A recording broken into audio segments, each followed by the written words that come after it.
Hello friends, आज हम बात करेंगे इम्पोर्टेंट टॉपिक के बारे में। आज हम बात करेंगे एक्सरसाइज या फिजिकल एक्टिविटी करने से कोलेस्ट्रॉल मेटाबॉलिज्म पर क्या क्या फ़र्क पड़ता है, क्या बेनिफिट्स होते हैं एक्सरसाइज करने वाले पेशेंट्स पर। हमने ऑलरेडी एक सेपरेट वीडियो किया जिसमें हमने ये बात करी कि एक्सरसाइज कोलेस्ट्रॉल वाले पेशेंट्स को करने के लिए क्या क्या टिप्स पर ध्यान रखने की ज़रूरत है।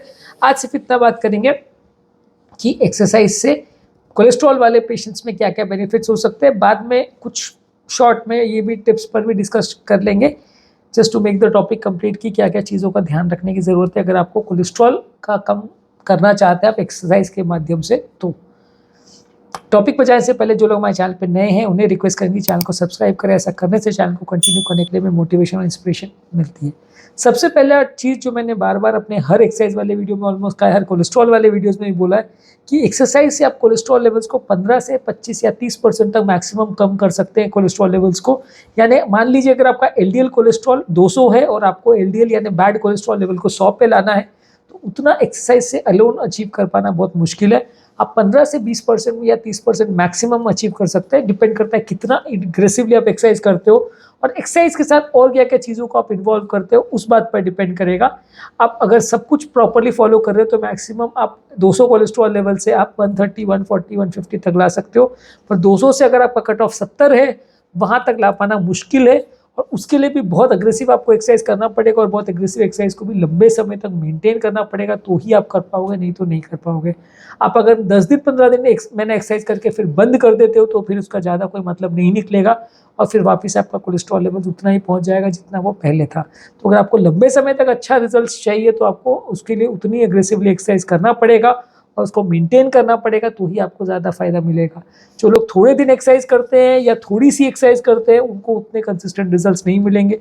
कुछ लोग हमको इस तरह से मैसेज करते हैं कि साहब मैंने एक्सरसाइज करी, इतने दिन एक्सरसाइज करी लेकिन मेरे कोलेस्ट्रॉल जरा भी कम नहीं हुआ, या एक्सरसाइज करने के बावजूद भी मेरी दवा की रिक्वायरमेंट कम नहीं हुई, या मैं दवा ले रहा हूँ तो मेरी दवा बंद क्यों नहीं हो पा रही, मैं एक्सरसाइज भी कर रहा हूँ। तो देखिए एक्सरसाइज का इफेक्ट काफ़ी हद तक इनकंसिस्टेंट होता है, दवा का इफेक्ट काफ़ी हद तक कंसिस्टेंट होता है।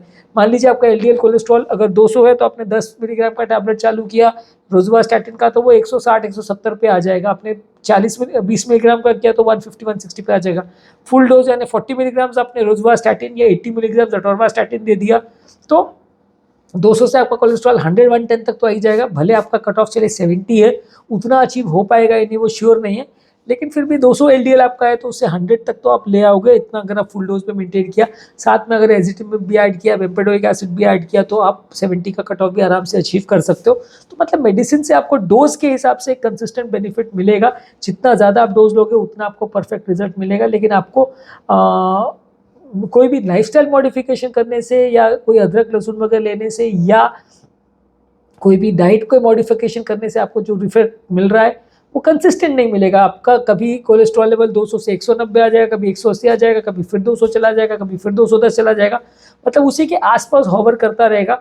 200 से 150 के बीच में आपका एलडीएल कोलेस्ट्रॉल वीवर करता रहेगा। डिपेंड करता है कि आप डाइट को कितना अग्रेसिवली फॉलो कर रहे हो, कितना रिजिडली फॉलो कर रहे हो, कितना अग्रेसिवली आप एक्सरसाइज कर रहे हो, उस बात पर डिपेंड करेगा। कोलेस्ट्रॉल लेवल्स यूजली आप रेगुलर बेस पे एक्सरसाइज करते हैं तो आपका एचडीएल यानी गुड कोलेस्ट्रॉल बढ़ता है, जिसकी वजह से खराब यानी कोलेस्ट्रॉल जो नलियों में डिपॉजिट होता है वो कुछ हद तक कम हो जाता है। इसके अलावा आपका ट्राइग्लिसराइड लेवल्स भी कुछ हद तक कम होता है, जो कि बॉडी का एक तरह से फैट का करेंसी है जो फैट की सेल्स को अलग अलग जगह पे लेके जाता है, फैट के मेटाबॉलिज्म में मदद करता है, तो वो भी कुछ हद तक कम हो जाएगा। एलडीएल यानी बैड कोलेस्ट्रॉल लेवल्स भी आपका कुछ हद तक कम हो जाएगा। वेरी कितना वैल्यूज करेगा वो 10 to 15% या 30% तक मैक्सिमम जा सकता है। कितना अग्रेसिवली एक्सरसाइज कर रहे हो, कितनी तरह की एक्सरसाइज कर रहे हो, उस बात पर डिपेंड करेगा।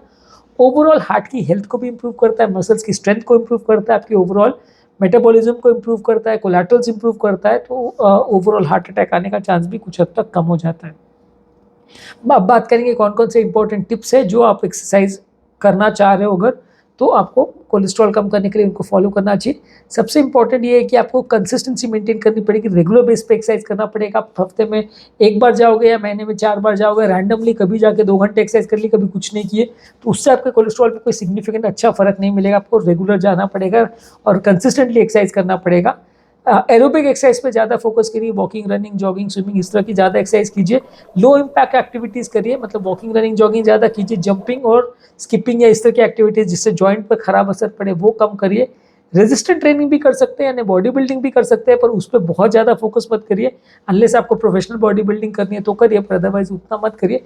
हाँ, उसको करने से भी कुछ हद तक आपका एचडीएल कोलेस्ट्रॉल लेवल्स बढ़ेगा और आपका बैड कोलेस्ट्रॉल कम होगा, लेकिन हाँ, वेट ट्रेनिंग करने के बदले ज़्यादा आपको स्टैमिना बिल्डिंग एक्सरसाइज पे ज़्यादा फोकस करने हैं।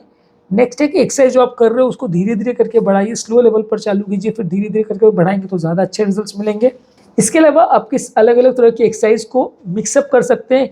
किसी दिन आप, अगर आप एक ही तरह के एक्सरसाइज के बहुत फैन नहीं है तो किसी दिन वॉकिंग को जाइए, किसी दिन रनिंग को जाइए, किसी दिन स्विमिंग को जाइए, किसी दिन डांस को जाइए, किसी दिन एरोबिक्स को जाइए। अलग अलग तरह की आप एक्सरसाइज करेंगे तो हर तरह की एक्टिविटी करने से आपका बोर्डम कंपेरेटिवली कम होगा और ओवरऑल आपकी हेल्थ और फिटनेस थोड़ा बेटर आएगी, थोड़ा ही फिटनेस इंप्रूव होगी। तो आप प्रॉपर मिक्सिंग करेंगे एक्सरसाइज का तो ज़्यादा अच्छा है। साथ में हेल्दी ईटिंग भी करना ज़रूरी है। आप सिर्फ एक्सरसाइज करोगे और खाने पीने पर ध्यान नहीं दोगे या एक्सरसाइज करने के बाद बहुत ज़्यादा जंक फूड खा लोगे तो कुछ मतलब नहीं निकलेगा, कोलेस्ट्रॉल में बहुत ज़्यादा फर्क नहीं देखने मिलेगा। तो आपको कंसिस्टेंटली एक्सरसाइज के साथ डाइट पर भी उतना ही ज़्यादा ध्यान देने की ज़रूरत है। कुछ भी अगर आपको प्रॉब्लम सिग्निफिकेंट दिखता है तो, या मेडिसिन के बावजूद भी आपका कंट्रोल नहीं हो रहा है, तो आपको डॉक्टर के साथ कंसल्ट करने की ज़रूरत है। कोई एक्सरसाइज रिलेटेड साइड इफेक्ट्स भी हो रहे हैं तो भी डॉक्टर को कंसल्ट करने की ज़रूरत है। नेक्स्ट है कि अपना हार्ट रेट को भी प्रॉपर मॉनिटर करिए, बहुत ज़्यादा एक्सेसिव हार्ट रेट नहीं बढ़ाइए। खासकर अगर आपको सीवियर हार्ट फेलियर या सिग्निफिकेंट कार्डियक प्रॉब्लम है तो हार्ट रेट को भी मैनेजेबल, जितना आपको डॉक्टर ने सेट टारगेट हार्ट रेट दिया है उसके हिसाब से मैनेज करें तो ज़्यादा अच्छा है। मॉनिटर करते रहिए अपने रेगुलर हार्ट रेट को। इसके अलावा कपड़े जो आप पहन रहे हैं एक्सरसाइज के दौरान वो भी प्रॉपरली मेंटेन करिए। बहुत ज़्यादा गर्म कपड़े या बहुत ज़्यादा टाइट फिटिंग कपड़े या बहुत ज़्यादा अनसूटेबल या अनफिट कपड़े ज़्यादा मत पहनिए, नहीं तो उससे आपकी हेल्थ बिगड़ सकती है। सनस्ट्रोक होने का या हीट स्ट्रोक होने का चांस बढ़ जाएगा। हाइड्रेशन प्रॉपर रखिए, प्रॉपर ज़्यादा पानी पीजिए, ज़्यादा मात्रा में पानी पीने से आपका ओवरऑल हेल्थ बेटर रहेगा।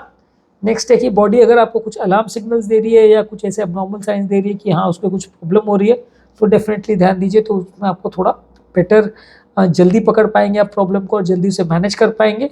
और हर एक्सरसाइज का एक वार्मिंग अप और कूल डाउन पीरियड होता है, 5-10 मिनट वार्मिंग अप एक्सरसाइज कीजिए, उसके बाद रेगुलर कंसिस्टेंट एक्सरसाइज कीजिए, उसके बाद 5-10 मिनट कूल डाउन भी की टाइम दीजिए। इससे आपका कोलेस्ट्रॉल मेटाबॉलिज्म भी अच्छा होगा और ओवरऑल मसल्स में डैमेज या इंजरी कम होगी। आप ज़्यादा कंसिस्टेंटली एक्सरसाइज कर पाओगे और ज़्यादा रेगुलर एक्सरसाइज कर पाओगे, ज़्यादा इंजरीज नहीं होगी, तो जिम मिस नहीं होगा। तो आज के टॉपिक में हमने बात करी एक्सरसाइज के इफेक्ट कोलेस्ट्रॉल मेटाबॉलिज्म पर, इस बारे में बात की। जो लोग हमारे चैनल पर नए हैं उन्हें रिक्वेस्ट करूंगा कि चैनल को सब्सक्राइब करें। ऐसा करने से चैनल को कंटिन्यू करने के लिए हमें मोटिवेशन, इंस्पिरेशन मिलती है। जब भी हम कोई नया कंटेंट अपलोड करते हैं उसका नोटिफिकेशन आपको तुरंत मिल जाता है। जो लोग हमारे चैनल पर बहुत डिटेल वीडियोस नहीं देखना चाहते हैं उनके रेगुलर बेस पर यूट्यूब शॉर्ट्स अपलोड कर रहे हैं जिसमें सारे टॉपिक का ब्रीफ 1 मिनट में समरी हम आपको देते हैं, तो आप उसे देख सकते हैं। सोशल मीडिया ग्रुप्स में उसे शेयर कर सकते हैं, फ्रेंड्स फैमिली के साथ शेयर कर सकते हैं हेल्थ टिप्स की तरह। और इसी कंटेंट को हम फेसबुक और इंस्टाग्राम में भी रील्स पे अपलोड कर रहे हैं, तो आप वहाँ पे भी हमें फॉलो कर सकते हैं, तो आपको ये यूजफुल टिप्स रेगुलर बेस पे मिलती रहेंगी।